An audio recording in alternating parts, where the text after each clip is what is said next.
ನಮಸ್ಕಾರ ಸ್ನೇಹಿತರೆ, ತಾಯಿಯ ಯೂಟ್ಯೂಬ್ ಚಾನಲ್ಗೆ ತಮ್ಮೆಲ್ಲರಿಗೂ ಆತ್ಮೀಯ ಸ್ವಾಗತ. ಸ್ನೇಹಿತರೆ, ಈ ದಿನದ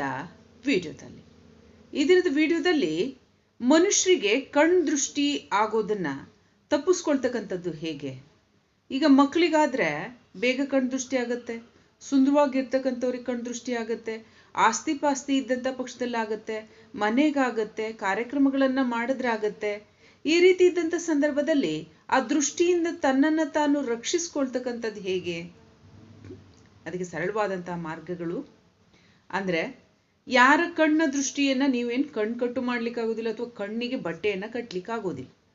ಆ ಸಂದರ್ಭದಲ್ಲಿ ಇದ್ದಂತಹ ಪಕ್ಷದಲ್ಲಿ ಮನದೈವ, ಕುಲದೈವ, ಇಷ್ಟ ದೈವದಲ್ಲಿ ಪ್ರಾರ್ಥನೆಯನ್ನ ಮಾಡಿಕೊಂಡು ಕುಂಕುಮಾರ್ಚನೆಯನ್ನ ನೀವು ಮಾಡಿ, ಆ ಕುಂಕುಮಾರ್ಚನೆಯ ಕುಂಕುಮ ಏನಿರುತ್ತೆ ಅದನ್ನ ವಿಶೇಷವಾಗಿ ನೀವು ಕಾರ್ಯಕ್ರಮಗಳಲ್ಲಾಗಿರ್ಬೋದು, ಮಕ್ಕಳಿಗಾಗಿರ್ಬೋದು, ದೊಡ್ಡವರಾಗಿರ್ಬೋದು, ಹಣೆಗೆ ಇಟ್ಕೊಳ್ತಕ್ಕಂಥ ಕಾರ್ಯವನ್ನು ಮಾಡೋದ್ರಿಂದ ಅಂತ ಕೆಟ್ಟ ದೃಷ್ಟಿ ತಾಗೋದಿಲ್ಲ. ಬದಲಿಗೆ ಮನೆಗಾಗಿದ್ರೆ ಏನು ಮಾಡೋದು, ಅದೇ ಒಂದು ಕುಂಕುಮವನ್ನ ನಿಂಬೆ ಹಣ್ಣಿಗೆ ಹಚ್ಚಿ, ಅದನ್ನ ನಿಂಬೆ ಹಣ್ಣಿಗೆ ಏನು ಧಾರಣೆಯನ್ನ ಮಾಡಿರ್ತೀರ, ಆ ನಿಂಬೆ ಹಣ್ಣನ್ನ ಮನೆಯ ಮುಂಭಾಗದಲ್ಲಿ ಅಥವಾ ಬಾಗಿಲಿಗೆ ವಿಶೇಷವಾಗಿ ಒಂದು ಲೋಟದಲ್ಲಿ ನೀರನ್ನು ಹಾಕಿ ಇಡ್ತಕ್ಕಂಥದ್ರಿಂದಾನು ಕೂಡ ದೃಷ್ಟಿದೋಷಗಳು ನಿವಾರಣೆ ಆಗ್ತಾ, ಕೆಟ್ಟ ಶಕ್ತಿಗಳಿದ್ದಂತಹ ಪಕ್ಷದಲ್ಲಿ ಹೀರ್ಕೊಳ್ತಾವೆ.